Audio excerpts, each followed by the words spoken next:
हम पुकार पुकार के बोल रहे हैं सर, आदमी लोग सुन रहे नहीं है। ये तो जादू वाला तेल नहीं है, ये 108 जड़ी बूटी का तेल रहता है। चीन में फैल रहे HMPV वायरस की भारत में भी एंट्री हो गई है। सुबह बेंगलुरु में 8 महीने के बच्चे के HMPV से संक्रमित होने की बात सामने आई। अब कर्नाटक में ही दूसरा मामला भी सामने आ चुका है।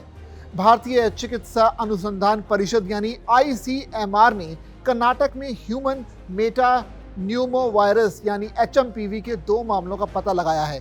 दोनों मामलों की पहचान कई सांस संबंधी वायरस रोगों के लिए नियमित निगरानी के माध्यम से की गई है।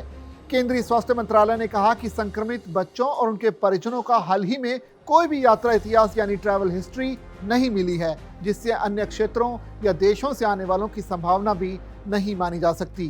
केंद्रीय स्वास्थ्य मंत्रालय के मुताबिक 3 महीने की एक बच्ची को ये वायरस था और उस बेंगलुरु के बैप्टिस्ट अस्पताल में उसे भर्ती कराया गया था, जिसके बाद उसमें HMPV वायरस का पता चला। मंत्रालय ने कहा कि उसे पहले ही छुट्टी दे दी गई है। इससे पहले एक 8 महीने के बच्चे में भी इसका वायरस मिला है। उसका इतिहास इसी से बीमारी से जुड़ा हुआ था। उसे बैप्टिस्ट अस्पताल में भर्ती कराया गया था। मंत्रालय ने कहा कि अब इसे ठीक हो रहा है। मंत्रालय ने इस बात पर भी जोर दिया कि HMPV पहले से ही भारत समेत वैश्विक स्तर पर प्रचलन में है और इससे जुड़ी श्वसन संबंधी बीमारियों के मामले विभिन्न देशों में सामने आए हैं। बता दें कि HMPV आमतौर पर बच्चों में ही डिटेक्ट होता है। सभी फ्लू सैंपल में 0.7% HMPV के होते हैं। इस वायरस का स्ट्रेन क्या है ये अभी पता नहीं चल पाया है। इस वायरस को ह्यूमन मेटा न्यूमो वायरस यानी HMPV वायरस कहते हैं, जिसके लक्षण काफ़ी हद तक सामान्य सर्दी और जुकाम के समान होते हैं। सामान्य मामलों में ये खांसी या गले में घरघराहट, नाक बहने या गले में खराश का कारण बनता है।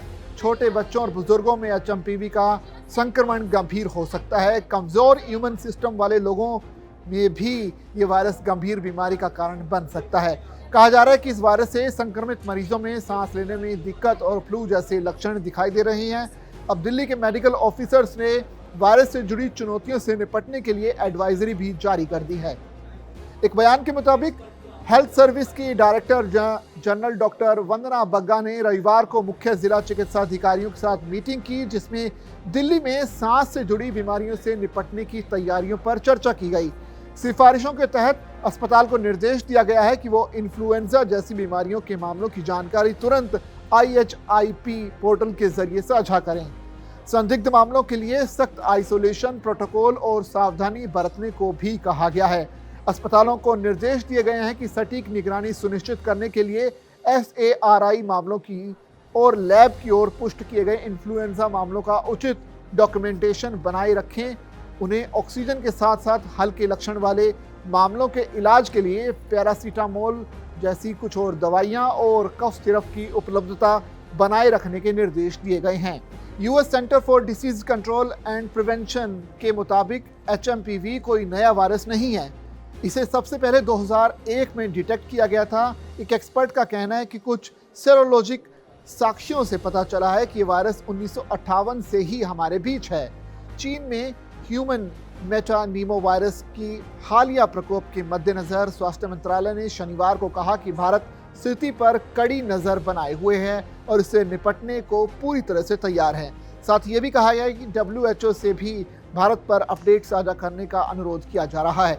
एहतियाती कदम के रूप में HMPV मामलों की जांच करने वाली प्रयोगशालाओं की संख्या बढ़ाई जाएगी और भारतीय चिकित्सा अनुसंधान परिषद यानी ICMR पूरे साल HMPV के मामलों की निगरानी करता रहेगा। इंडियन मेडिकल एसोसिएशन यानी IMA की केरल इकाई के अनुसंधान प्रकोष्ठ के अध्यक्ष डॉक्टर राजीव जयवेमन ने कहा कि वायरस कोविड-19 की तरह जानलेवा या घातक नहीं है। हाँ, ये ज़रूर है कि कुछ व्यक्तियों में फेफड़ों के संक्रमण का कारण बन सकता है।